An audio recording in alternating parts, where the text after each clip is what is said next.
그날 교실은 이상할 만큼 조용했다. 칠판 앞에 선 사람도 책상에 앉아있는 15명의 학생도 숨소리를 죽이고 있었다. 책상 위에 펼쳐진 종이와 펜, 그리고 그 위에 적힌 이름들.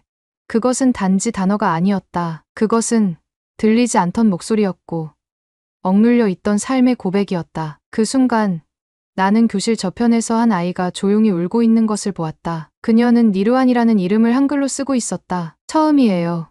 그녀는 말했다. 제 이름이 제 발음 그대로 적힌 건 처음이에요. 나는 그 장면을 잊을 수 없다. 울고 있던 그 소녀, 조용히 어깨를 떨던 다른 아이들. 그날 교실 안의 모든 공기가 눈물에 젖어 있었다. 그저 한글을 배웠을 뿐인데 왜 이렇게까지 왜 이토록 마음이 울컥했던 걸까? 이 이야기를 시작하기 전에 내 소개부터 해야겠다. 임채은이다. 서울대학교 국어국문학과를 졸업하고 언어학으로 석사와 박사를 마친 후 언어 인권을 주제로 국제교육기관에서 일하던 중 태국 치앙마이에 있는 국제대학교에서 초빙 강사로 오게 되었다. 나의 주 연구 분야는 소수 언어 사용자의 자기 정체성과 문자 표현의 상관성이었다. 처음 방콕에 온 것은 2022년이었다. 태국에는 생각보다 많은 다문화 출신들이 있었다. 특히 북부 지역에서는 이산어라고 불리는 방언을 쓰는 사람들, 말레이계 태국인들, 중화계 이민 후손들이 많았지만 이들은 표준 태국어를 강제받으며 자라났다. 자기 이름조차 공식 발음대로 등록되어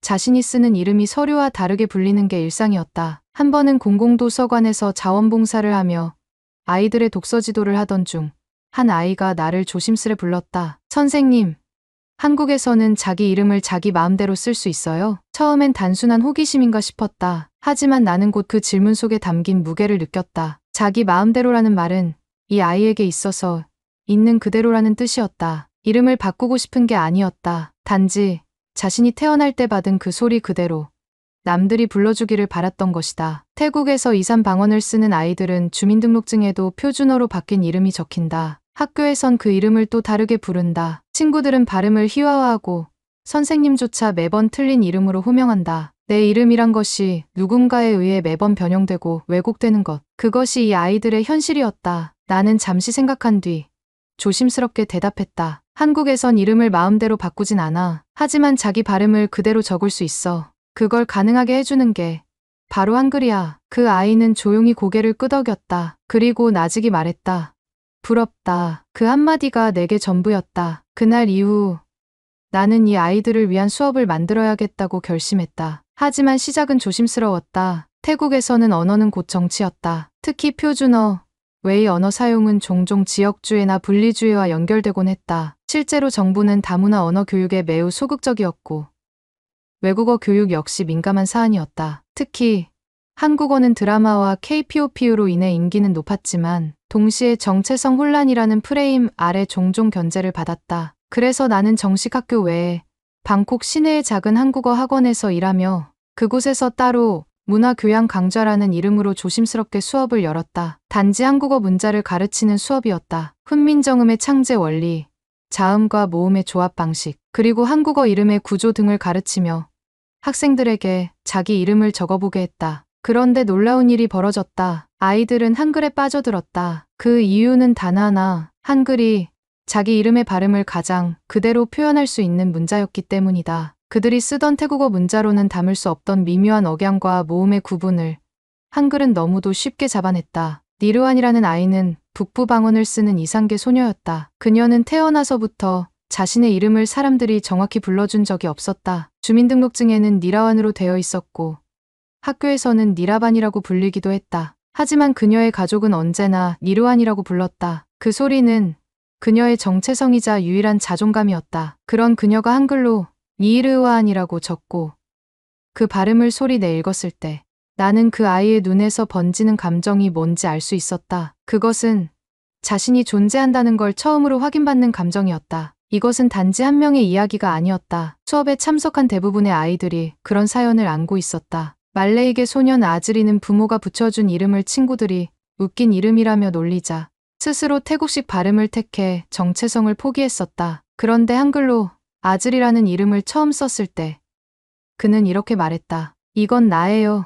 이건 내가 원래 듣던 내 소리예요. 그날부터 나는 수업을 열 때마다 마지막 과제로 자기 이름을 한글로 써보기를 넣었다. 우리는 종종 그렇게 조용히 앉아 각자의 이름을 써내려갔다. 그리고는 각자의 소리를 읽으며 웃고 울었다. 그것은 단지 외국어 수업이 아니었다. 잊힌 이름을 복원하는 작업이었고 잃어버린 자존감을 회복하는 여정이었다. 그러나 문제는 거기서부터 시작되었다. 2024년 한글날 나는 학원과 함께 작은 기념 수업을 열었다. 제목은 단순히 훈민정음의 정신은 자유다였다. 나는 훈민정음 서문을 학생들과 함께 낭독하며 문자란 누구나 쓸 수 있어야 하고 누구나 자신의 소리를 표현할 수 있어야 한다는 이야기를 나눴다. 그 장면을 찍어 SNS에 올렸다. 그런데 불과 이틀 뒤 정보국의 감찰이 들어왔다. 수업은 정치적 표현을 포함했다는 이유로 중단되었고 학원은 국가 정체성 혼란 야기 혐의로 강제 폐쇄되었다. 등록된 학생 200여 명은 즉시 취소됐고 교사들은 블랙리스트에 올랐다. 한국어 교재는 도서관에서 회수되었고 일부 공공기관에서는 한국 관련 콘텐츠 접속도 차단되었다. 그날 이후 모든 것이 사라졌다. 하지만 마지막 수업, 나는 강제로 짐을 싸던 날 다시 한번 학생들을 불렀다. 마지막으로 우리의 이름을 한글로 써보기 위해. 그리고 그날 리루아는 울었다. 그날 이후 나는 사라진 교실과 흩어진 아이들의 이름을 생각하며 지냈다. SNS에는 그 수업에 대한 영상이 빠르게 퍼지고 있었고 사람들은 우리 수업을 정체성 혼란을 유도하는 정치적 메시지라고 단정 짓고 있었다. 그러나 그 영상에는 정치도 이념도 없었다. 단지 한글로 자기 이름을 써 내려가던 소리 없는 눈물만이 담겨 있었을 뿐이다. 이 사건은 태국 내에서 큰 반향을 일으켰다. 주류 언론은 외국어를 빙자한 사회 분열 시도라고 비난했고 교육부는 즉각적으로 한국어 프로그램에 대한 전면 재검토에 들어갔다. SNS상에서는 샵 한국어 금지, 샵 언어 정화 같은 해시태그가 급속도로 번졌다. 하지만 아이들은 달랐다. 그들에게 한글은 자유였다. 처음으로 자기 이름을 자기 입으로 발음할 수 있게 해준 문자. 잊혀지려는 자신의 이름을 다시 마주할 수 있게 해준 언어. 그래서일까? 수업이 금지된 이후에도 몇몇 아이들은 나에게 직접 연락을 해왔다. 그 중에서도 가장 먼저 나타난 건 니루안이었다. 선생님, 수업이 끝났어도 그냥 이야기는 할 수 있죠? 나는 그녀를 도서관 옆 조용한 카페로 불렀다. 니루아는 한 손에 작은 노트를 들고 있었다. 노트에는 수십 번 적은 자신의 이름, 그리고 친구들의 이름들이 빼곡히 적혀 있었다. 어떤 이름 옆에는 작은 설명이 있었다. 얘는 어릴 때부터 자기 이름을 바꿔 불러야 했어요. 얘는 학교에서 발음을 틀리게 하면 벌을 받았어요. 나는 그 노트를 보고 놀랐다. 거기엔 15명 아이들의 삶이 담겨 있었다. 다문화 배경을 가졌다는 이유로 사회 속에서 침묵을 강요받은 이야기들, 그리고 그 침묵을 깨는 도구가 놀랍게도 한글이었다. 그 이유는 분명했다. 한글은 복잡한 의문 체계를 가지고 있음에도 불구하고 소리를 최대한 그대로 적을 수 있는 문자였다. 자음과 모음의 조합이 자유롭고 세밀한 음차가 가능했다. 태국어 문자로는 적을 수 없던 고유 발음, 방언의 억양, 중학의 이름의 미묘한 리듬까지 한글은 놀랍도록 정확하게 그것을 표현해냈다. 선생님, 혹시 다시 수업을 할 수는 없나요? 니루안의 물음에 나는 아무 말도 하지 못했다. 다시 수업을 한다는 건 감찰단에 찍힌 블랙리스트 속 이름이 또 한 번 그들의 삶을 흔든다는 의미였으니까. 그러던 중 예상치 못한 한 사람이 나타났다. 그는 파삭이라는 이름을 가진 중학의 청년이었다. 20대 중반, 조용한 성격의 대학생. 그는 수업 말미에 거의 말을 하지 않던 학생이었지만 그날 나를 찾아와 이렇게 말했다. 선생님, 제가 영상 찍었어요. 나는 순간 굳어졌다. 그 영상이 바로 SNS에 퍼졌던 그 장면이었다. 아이들이 이름을 쓰고 울고 웃고 서로를 부르던 순간들. 그리고 내 목소리. 이건 수업이 아니라 나 자신을 알고 있는 그대로 받아들이는 시간입니다. 왜 찍었니? 나는 묻자 파삭은 대답했다. 혹시 이게 마지막 수업이 될까 봐요. 제 이름이 제대로 불린 처음이자 마지막 수업일 수도 있잖아요.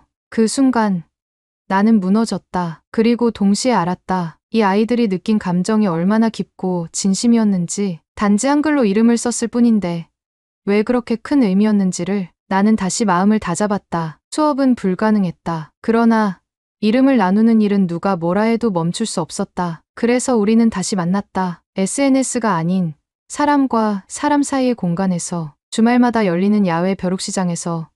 나는 작고 헌 책방 하나를 빌렸다. 간판도 없이 조용히 문을 열었고 아이들은 삼삼오오 모였다. 처음엔 그냥 이야기를 나누는 자리였다. 각자의 이름, 이야기, 살아온 방식. 그러다 자연스럽게 우리는 다시 이름을 썼고 서로의 발음을 들어주었고 이름의 한글 표기를 다시 정리했다. 한 소녀는 이렇게 말했다. 나는 내 이름을 부르면 창피했어요. 발음도 다르고 친구들이 항상 놀렸어요. 그런데 선생님이 써준 한글 이름을 보니까 처음으로 멋있다는 생각이 들었어요. 우리는 아무 말도 하지 않았지만 마음은 연결되어 있었다. 그 조용한 책방 안에서 이름이 한 번씩 불릴 때마다 세상이 조금씩 바뀌고 있었다. 그러던 어느 날 익명의 편지 한 통이 내게 도착했다. 당신의 수업에 참여한 학생 중 한 명이 지금 교육 당국의 조사를 받고 있습니다. 조심하세요.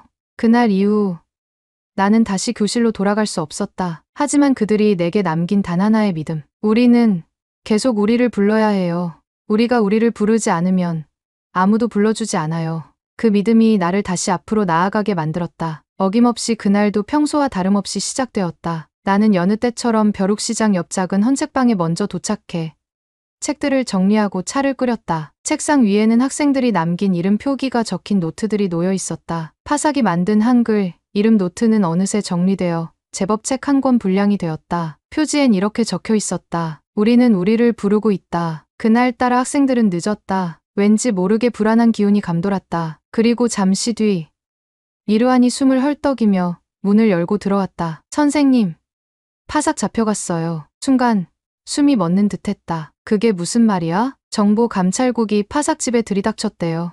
SNS 영상 때문에. 그거 우리 수업 영상이래요. 그 순간 나는 모든 것을 이해했다. 우리가 이름을 쓰고 부르고 울던 그 장면. 그 영상이 퍼진 건 단순한 실수나 감동의 확산이 아니었다. 그것은 누군가에게 위험으로 보였고 누군가는 그것을 질서에 대한 도전으로 해석했던 것이다. 다음 날 정보국 감찰 담당관이 나를 찾아왔다. 정장을 입은 남자는 조용히 그러나 단호하게 말했다. 임채은 씨, 당신의 수업이 다문화 학생들 사이에서 반체제 정서를 유포하고 있다는 보고가 있습니다. 그들이 자신들의 정체성을 강조하면서 사회적 불안 요소로 작용하고 있다는 판단이 내려졌습니다. 나는 믿을 수 없었다. 제 수업은 그런 게 아닙니다. 저는 단지 아이들이 자기 이름을 쓸 수 있도록 도운 것뿐이에요. 그는 웃었다. 자기 이름이라는 게 문제입니다. 태국에는 태국 이름이 있습니다. 아이들이 다른 식의 표기를 주장하는 건 국가 정체성의 혼란을 야기할 수 있습니다. 지금 이 순간부터 관련된 모든 활동을 중단하십시오. 그 말을 들은 후 나는 한동안 아무것도 할 수 없었다. 그날 밤 이르환이 다시 나를 찾아왔다. 선생님, 이제 끝인가요? 나는 대답하지 못했다. 나는 교사였다. 아이들을 지켜야 했고 정치적인 희생양으로 만들고 싶지 않았다. 하지만 그 아이의 눈은 여전히 무언가를 갈망하고 있었다. 자기 이름을 마음대로 말할 수 있는 자유. 누가 뭐래도 내 소리를 그대로 담아주는 글자. 그리고 그걸로 다시 나답게 살아갈 수 있다는 희망. 그 밤 우리는 아무 말도 하지 않았다. 책상 위에 놓인 한글 노트들만이 조용히 그 자리를 지키고 있었다. 며칠 뒤 또 하나의 사건이 터졌다. SNS를 통해 한 영상이 퍼지기 시작했다. 이전보다 훨씬 감정적인 톤으로 편집된 영상이었다. 한글로 나는 나를 찾았습니다. 한글로 나는 다시 나를 말할 수 있었습니다. 영상에는 수업 장면, 아이들의 눈물, 서로를 부르는 목소리가 담겨 있었다. 그리고 영상 말미에는 이런 문장이 뜨고 있었다. 사람마다 말하고자 하는 바가 있으나 문자로 표현하지 못할까 염려되어. 세종대왕의 훈민정음 서문. 그 문장이 지금 이곳 태국의 작은 교실에 다시 울려 퍼지고 있었다. 놀라운 일이 벌어졌다. SNS에서 이 영상이 화제가 되자 전혀 예상하지 못한 반응들이 이어졌다. 이게 왜 금지되어야 하는 거죠? 아이들이 자기 이름을 자기 언어로 쓰는 게 뭐가 문제야? 한글 진짜 대단하다. 나도 내 이름을 써보고 싶다. 태국 전역의 일부 청년들 사이에서 이름 자유 캠페인이 조용히 퍼지기 시작했다. 각자의 언어로 자기 이름을 쓰고 그 발음을 소리 내 말하는 작은 운동이었다. 그리고 놀랍게도 많은 이들이 그것을 한글로 해보았다. 나는 감찰에 불려가며 신문을 받는 와중에도 세상이 조금씩 바뀌고 있음을 느꼈다. 파삭은 결국 정식 기소는 면했지만 학교에서 징계를 받고 휴학에 들어갔다. 하지만 그는 웃으며 이렇게 말했다. 그래도 괜찮아요. 제 이름 이제 세상에 알려졌으니까요. 마지막으로 정보국은 내게 통보했다. 이번 학기 이후로 귀국하십시오. 더 이상의 교육 활동은 허가하지 않습니다. 나는 그 통보서를 들고 아무 말 없이 책상 앞에 앉았다. 학생들이 남긴 한글 이름 노트를 다시 펼쳐보았다. 페이지마다 적힌 이름들, 그 이름 하나하나가 작은 시위였고 조용한 혁명이었다. 그들의 목소리는 잠시 멈췄지만 완전히 사라지진 않았다. 그건 이제부터 다시 살아날 것이었다. 귀국을 앞둔 마지막 날,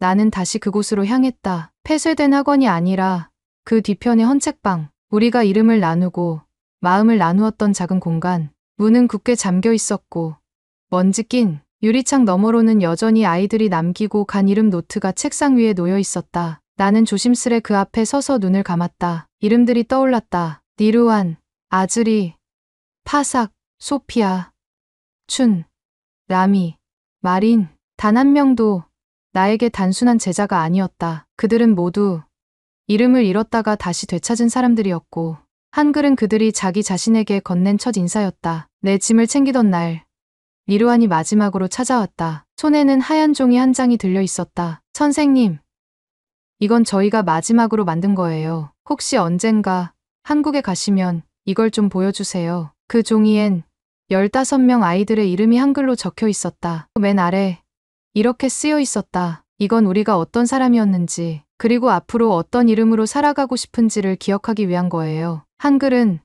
우리에게 처음으로 말을 걸어준 문자였어요. 그리고 한글은 저희 마음이에요. 나는 그 종이를 조심스레 받아들었다. 순간 아무 말도 할 수 없었다. 목이 콱 막힌 듯 울컥했고 괜히 무심한 말 한마디라도 그 마음을 망칠까봐 그저 고개만 천천히 끄덕였다. 그날 밤 비행기에 오르기 전 나는 작은 SNS 계정을 하나 만들었다. 이름은 그날의 한글. 나는 그곳에 아이들이 남긴 이름 노트의 일부를 한 장씩 올리기 시작했다. 각 이름 옆에는 아이들이 직접 쓴 짧은 설명을 덧붙였다. 이 이름은 제 할머니가 지어주셨어요. 학교에선 항상 틀리게 불렸어요. 이게 제 목소리에 가장 가까운 문자예요. 놀랍게도 반응은 뜨거웠다. 해외 유저들은 이게 한글이 가능한 일이야. 한국어가 이렇게 정교했어. 내 이름도 한글로 써볼 수 있을까? 라는 댓글을 남기며 이름 쓰기 챌린지에 참여하기 시작했다. 그리고 며칠 뒤 서울의 한 고등학교에서 연락이 왔다. 혹시 학생들에게 이 이야기를 강연해 주실 수 있을까요? 나는 마침내 한국에 돌아와 교실 앞에 섰다. 그리고 조용히 학생들에게 물었다. 여러분, 자기 이름을 얼마나 정확하게 알고 있나요? 누가 여러분의 이름을 처음으로 정확히 불러줬나요? 그들은 잠시 조용해졌고 나는 아이들의 이야기들을 풀어놓기 시작했다. 니르완이 울며 이름을 썼던 순간, 파삭이 영상 속에서 이름을 외치던 목소리, 그리고 우리가 함께 적었던 15개의 이름. 학생들은 고요하게 들었다. 어떤 아이는 조용히 자기 이름을 한글로 천천히 적어보기 시작했다. 지우개 없이 처음부터 내가 내 이름을 정확히 쓸 수 있다는 거. 이게 진짜 멋진 일이네요. 그날 강연이 끝나고 나는 무대 뒤에서 오래도록 앉아 있었다. 태국의 작은 교실, 헌책방, 아이들의 웃음소리, 그리고 이름 하나하나의 떨림이 여전히 내 마음속에서 또렷했다. 며칠 뒤 나는 니르완에게 짧은 영상을 하나 보냈다. 서울의 한 고등학교 교실, 그곳에서 한 학생이 조심스레 종이에 적힌 이름을 또박또박 읽고 있었다. 그 이름은 니르완. 그리고 아이는 마지막에 이렇게 말했다. 니르완, 너의 이름은 잊혀지지 않고 지금도 여기에 있어. 그 영상의 끝에는 자막이 떠올랐다. 한글은 한국만을 위한 문자가 아닙니다. 누군가의 이름을 처음으로 그 마음 그대로 담아주는 언어입니다. 나는 화면을 껐지만 마음속에서는 그 이름들이 계속 맴돌았다. 그날 나는 한글로 아이들의 이름을 불렀고 그 아이들은 그 이름을 통해 처음으로 자기 목소리를 담아낼 수 있었다. 그리고 그 순간 나 역시 잊고 있던 내일의 의미를 다시 떠올렸다. 한글은 단순한 문자가 아니었다. 그건 누군가에게 조심스레 마음을 건네는 언어였고 어떤 이의 존재를 처음부터 끝까지 있는 그대로 받아들이는 따뜻한 약속이었다. 오늘 영상은 여기까지입니다. 한글을 가슴에 품은 태국 청년들의 이야기를 통해 우리 모두가 언어의 소중함과 연결의 의미를 다시 느낄 수 있었던 것 같아요. 여러분의 하루도 따뜻한 말 한마디처럼 포근하길 바랍니다. 오늘 영상이 마음에 드셨다면 구독과 좋아요, 그리고 댓글로 여러분의 생각도 나눠주세요. 다음 영상에서 다시 인사드릴게요. 감사합니다.